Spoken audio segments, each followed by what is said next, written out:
ಹಾಗಾದ್ರೆ ಪ್ರಜೆಗಳೇ ಎದ್ದು ಈ ನ್ಯಾಯವನ್ನು ಕೇಳುವಂತ ವ್ಯವಸ್ಥೆ ಮುಂದಿನ ದಿನಗಳಲ್ಲಿ ಆಗ್ತದೆ. ಆದಷ್ಟು ಬೇಗ ಇಡೀ ರಾಜ್ಯದ, ಇಡೀ ರಾಷ್ಟ್ರದ ಎಲ್ಲಾ ಸೌಜನ್ಯ ಪರ ಹೋರಾಟಗಾರರ ಹತ್ರ ನಾನು ಮನವಿ ಮಾಡ್ತೇನೆ. ಯಾವುದೋ ಹೊತ್ತಿನಲ್ಲಿ ನಾವು ಕರೆಯನ್ನು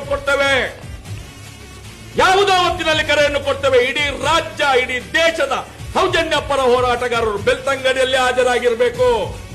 ಬೆಳ್ತಂಗಡಿಯಲ್ಲಿ ನಾವು ಪ್ರಾಣ ತ್ಯಾಗಕ್ಕೂ ಸಿದ್ಧ ಇದ್ದೇವೆ.